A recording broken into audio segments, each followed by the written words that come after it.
Los 16 años de Iván Cepeda en el Congreso. Uribe, acuerdo FARC y paz total. Iván Cepeda llegó al Congreso en 2010, a los 48 años, con una puesta en escena simbólica, un balde, una escoba y un trapero. Su promesa era lavarle la cara a un Congreso manchado por los escándalos del paramilitarismo y la corrupción de los gobiernos de Álvaro Uribe Vélez. Y lo va a dejar después de 4 periodos, con 64 años, luego de una cruzada de control político que lo catapultó a la candidatura presidencial del Pacto Histórico.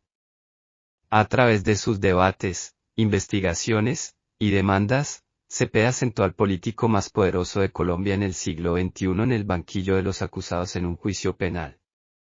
Así, la izquierda premió a un político que ven como símbolo de las víctimas de los crímenes del Estado y los paras en el conflicto armado.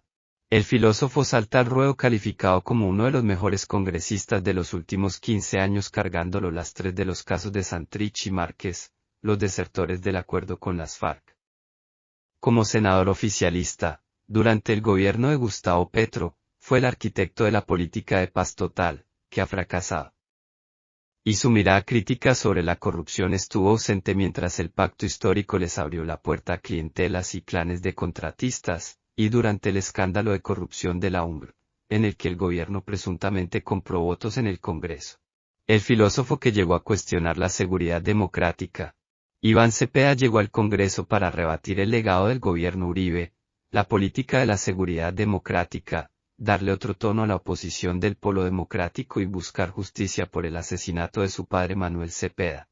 Había sido docente de filosofía hasta 1994, cuando agentes del DAS en alianza con paramilitares asesinaron a su papá, senador de la Unión Patriótica. Salió y regresó del país por amenazas de muerte, y luego participó en la creación del Movimiento de Víctimas de Crímenes de Estado, MOVIS, que hizo una fuerte oposición al gobierno del expresidente Álvaro Uribe. Con Uribe tuvo una confrontación personal, política y judicial, por lo menos desde 2006, que le sirvió de vitrina electoral. Ese año, la campaña reeleccionista sacó unas propagandas con el testimonio de un supuesto integrante de la AP que decía estar arrepentido de pertenecer al movimiento porque se dedicaron a matar por matar. La publicidad remataba así: está bien que usted los esté combatiendo, por eso hoy día lo apoyamos a usted con toda la que tenemos, adelante presidente. Cepeda interpuso una tutela señalando que esa publicidad era un ataque a la memoria de las víctimas del genocidio de la. La Corte Constitucional falló a favor de Cepeda y obligó a la campaña reeleccionista a retractarse públicamente. La confrontación escaló en 2008 cuando Cepeda publicó el libro En las puertas del ubérrimo. El escrito resume acciones paramilitares ocurridas en la región donde está ubicada la famosa finca del expresidente Uribe. Uribe, por su parte, lo tildó en diferentes escenarios como farsante de los derechos humanos. Estos señores, como Iván Cepeda, tienen derecho a maltratar la honra, a poner en peligro a cualquier colombiano. Y si a ellos se les llama la atención, si de ellos se discrepa, si ellos son controvertidos, de inmediato salen cobardemente a decir que el gobierno los está poniendo en peligro, dijo Uribe en abril de 2008. El año siguiente, Cepeda hizo parte de Comisión de Derechos Humanos del Senado que visitó a jefes paramilitares recluidos en Estados Unidos. Esa gira tuvo como objetivo que los paramilitares extraditados siguieran aportando a la justicia. De ahí, Cepeda consiguió testimonios que sustentaron las investigaciones sobre Uribe y el paramilitarismo. Tras 4 años de rivalidad con el presidente de la República, dio el salto a la Cámara de Representantes con 39.000 votos. El primer discurso que dio Iván Cepeda en el Congreso el 20 de julio de 2010 continuó la línea de rebatir el legado Uribe. El Polo Democrático Alternativo no comparte la política de seguridad democrática, que contrario a lo dicho hace pocos minutos por el presidente Uribe desde esta tribuna, ha sido fuente de masivas violaciones de derechos humanos, reconocidas por organismos internacionales e incluso por el propio gobierno, dijo. Una legislatura hacia un lado de las víctimas.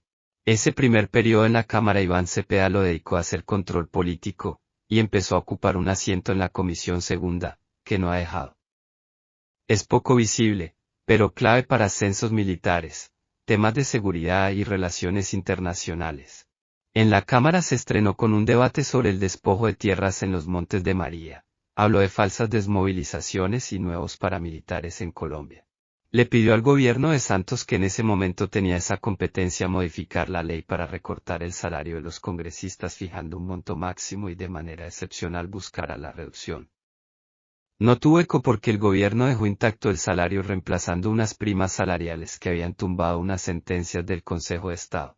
Desde ese primer periodo, Cepeda puso sobre la mesa la prioridad de legislar en función de las víctimas del Estado.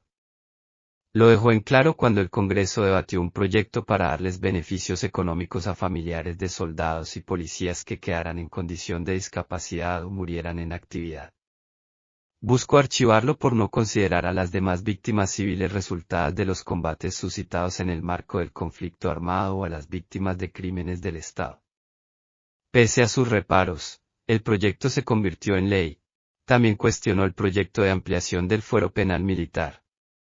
Esa reforma establecía que los actos cometidos por la fuerza pública en el desarrollo del conflicto armado debían ser juzgados bajo el derecho internacional humanitario, que son las reglas de la guerra y no el Código Penal, como al resto de los colombianos.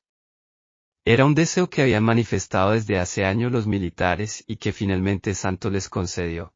Cepeda no pudo tumbarlo con votos en el Congreso, pero sí con acciones judiciales.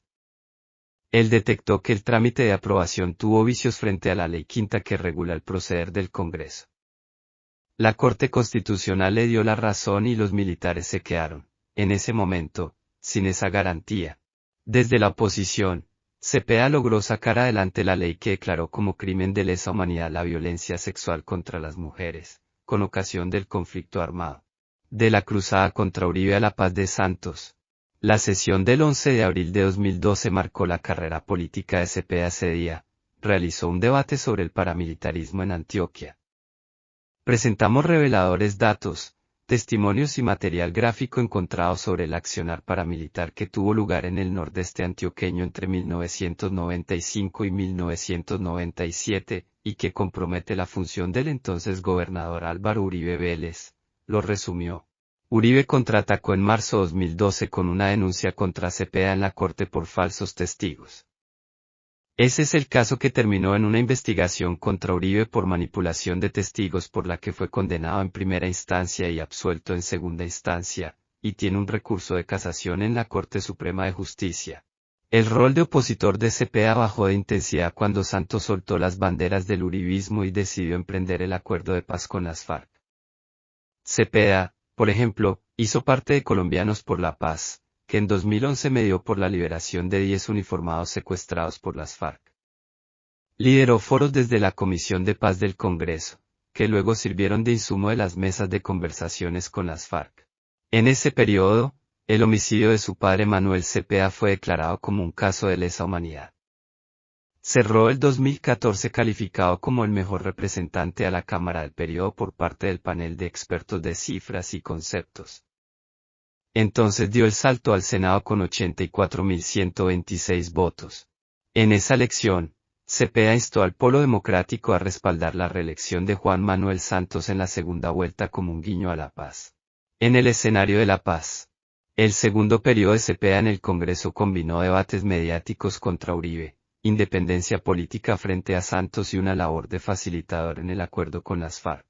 En septiembre de 2014 hizo un nuevo debate sobre el paramilitarismo en Antioquia, que con el tiempo se ha vuelto un referente. Cepeda presentó testimonios de paramilitares que decían que Álvaro y Santiago Uribe fundaron el bloque Metro de la SAUC. También de presuntos vínculos de los Uribe con el narcotráfico.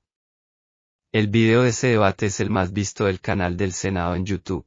El expresidente salió de ese debate directo a la Corte Suprema para agregar a la demanda de 2012 contra Cepeda unas entrevistas que demostrarían que el congresista de la izquierda manipulaba testigos en su contra.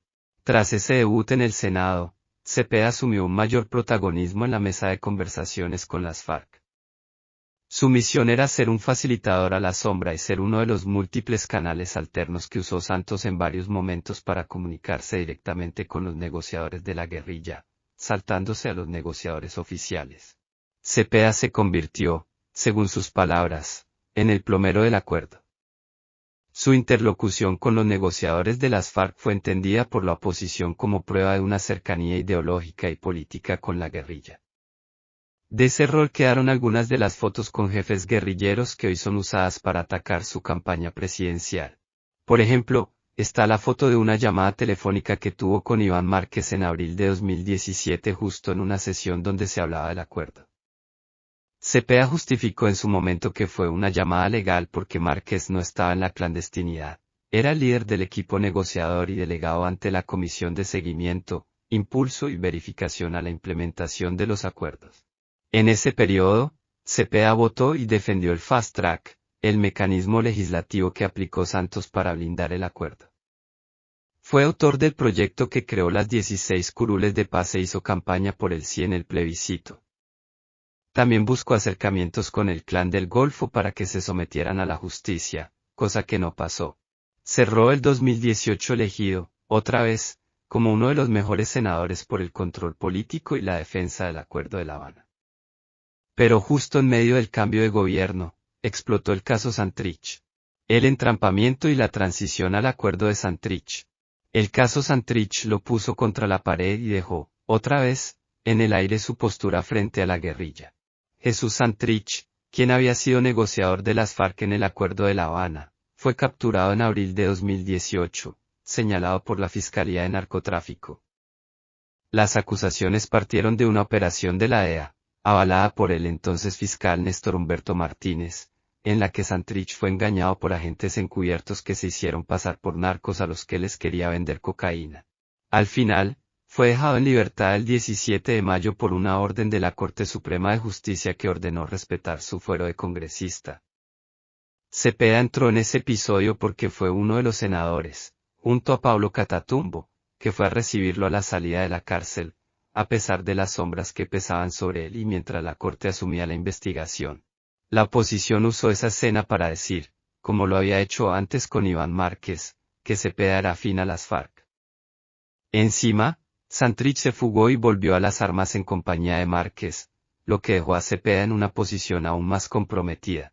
Al Consejo de Estado han llegado varias demandas pidiendo la muerte política de Cepeda con base en ese episodio. Ninguna ha prosperado porque los magistrados han aceptado la tesis del senador de que esos hechos se hicieron en el marco de sus funciones como facilitador del Acuerdo de La Habana, congresista e integrante de la Comisión de Paz. Tras el regreso a las armas de Santrich, Cepeda se desligó: yo defiendo el proceso de paz y el acuerdo, no a quienes retomaron las armas y abandonaron a sus compañeras y compañeros, 243 de los cuales han sido asesinados. Sin embargo, sigue sosteniendo que la segunda Marquetalia es una disidencia guerrillera de las FARC, con la que debe haber una negociación política, pues su regreso a las armas se dio por el supuesto entrampamiento ilegal de la Fiscalía de ese entonces. En este tema ha expresado su desacuerdo incluso con el gobierno Petro. Implementación del acuerdo. Firmado el Acuerdo de La Habana con las FARC, Cepeda enfocó su tercer periodo en el Congreso, al que llegó con 77.000 votos, en garantizar su implementación en el gobierno de Iván Duque. Insistió en la creación de las 16 circunscripciones especiales transitorias de paz, hasta que el pleito terminó en la Corte Constitucional. El tribunal les dio la razón a él y a otros senadores como Roy Barreras, defensores del acuerdo. Siguió en esa línea citando a debates de control político al gobierno para que diera cuenta de los avances en puntos como la reforma rural integral, la reforma política y la Jurisdicción Especial de Paz, JEP. La consulta anticorrupción de 2018, que acompañó pero no pasó por 400.000 votos, lo llevó a hacer un debate sobre el sistema electoral. Cepeda denunció que había un desfase en el censo electoral de unos 2 millones de cédulas. Dijo que si la registraduría hubiera hecho una depuración, la consulta anticorrupción habría sido aprobada. En ese tercer periodo, Cepeda también tuvo un rol protagónico con el paro nacional. Participó en las manifestaciones, puso al tablero al gobierno Duque por las denuncias de uso de la fuerza pública y promovió en el Senado una moción de censura contra el ministro de Defensa, Diego Molano. En esa línea, radicó proyectos de ley para regular el uso de la fuerza en contextos de protesta, o prohibir tácticas y procedimientos policiales. E insistió con reformar el fuero penal militar, como lo había intentado en 2013. Arquitecto de la paz total y salto a la presidencia. El cuarto periodo de Cepeda en el Congreso llegó con su visto bueno a que el proyecto de la izquierda entrara a la política tradicional. El Polo, su partido, le dio el aval a Pedro Flores, sin ningún recorrido en el progresismo, para entrar a la lista cerrada al Senado. Flores entró como la cuota de Euclides Torres, el empresario señalado de financiar la campaña de Petro y quien en el gobierno se ha beneficiado de millonarios contratos. De cara al 2026, el barranquillero sacó la votación más alta en la consulta interna del pacto histórico apelando al alquiler de maquinarias tradicionales, mientras que Alirio Uribe, a quien Cepeda buscaba dejarle su cupo en la lista al Senado, quedó de 34. Una vez en el gobierno Petro, Iván Cepeda lideró el empalme de la paz total. Una política que trazó de la mano de Danilo Rueda, quien fue el primer comisionado de paz. De lo planteado ahí, el gobierno empezó a ejecutar tareas puntuales. Nació el Plan de Emergencia para la Protección de Líderes Sociales y Firmantes del Acuerdo de Paz, que poco se ejecutó. Se instalaron los puestos de mando unificados por la vida y el Congreso aprobó la Ley de Paz Total, el marco jurídico sobre el cual se ha movido todo el gobierno en la negociación. Cepeda fue el engranaje fuera del gobierno que, desde la presidencia de la Comisión de Paz del Senado, se articuló en todos los escenarios de la paz, acompañó la delegación del gobierno a Cuba para destrabar las negociaciones con el ELN. Pero la paz total fracasó al final del gobierno Petro. Así que, en materia legislativa, lo que puede mostrar Cepeda en su último periodo tiene que ver con iniciativas colectivas del progresismo, el reconocimiento de los campesinos como sujetos de derecho, nació el Servicio Social para la Paz como alternativa para que los jóvenes obtengan la libreta militar sin tener que prestar el servicio como soldados. Votó y logró acuerdos políticos para sacar adelante las reformas pensional y laboral. Insistió, aunque fallidamente, con la rebaja a los salarios de los congresistas. En el tema de víctimas promovió la ley que hace un reconocimiento póstumo a los cadetes de la policía víctimas del atentado del ELN en la Escuela General Santander en 2019. Las familias de los 22 jóvenes asesinados recibieron una pensión. Ese episodio mostró la capacidad de concertación de Cepeda con la oposición. Ese proyecto fue autoría del conservador Germán Blanco. Como se trataba de un reconocimiento prestacional a las familias de las víctimas, para salir adelante requería el aval fiscal y el apoyo del gobierno Petro y de un doliente en la Comisión Segunda. Ahí Cepeda levantó la mano. Cuando las familias de los cadetes me buscaron les dije que me quedaba difícil sacar adelante el proyecto porque estaba en la oposición. Les dije entonces que buscaran a alguien cercano al gobierno.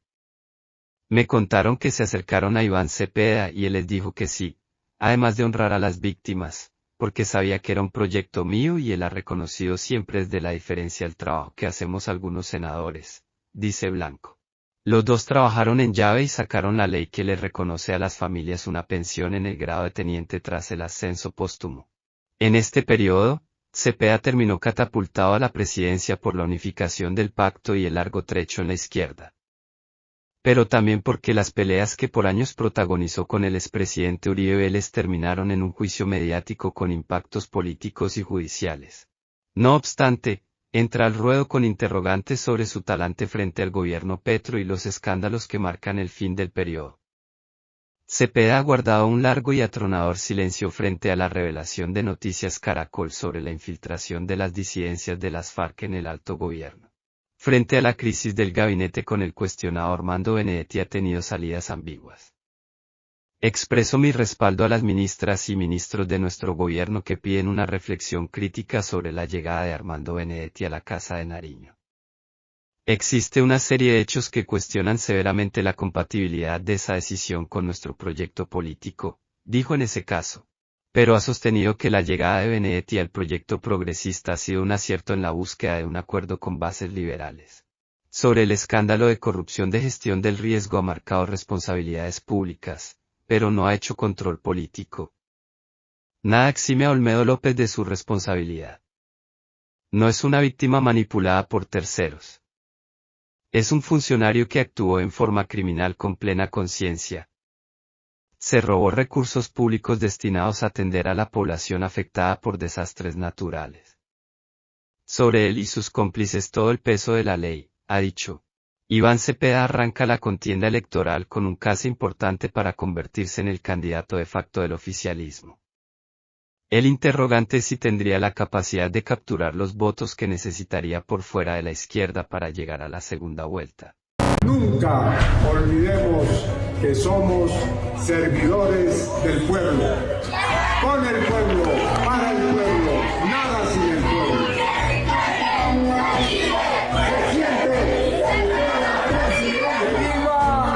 El pacto histórico y el gobierno del cambio, y que viva el presidente Gustavo Petro. ¡Que viva! ¡Viva Colombia, patria digna, libre y soberana! ¡Que viva! ¡Que viva Iván Cepeda, próximo presidente de Colombia! ¡Viva, amigo! ¡El pueblo está contigo!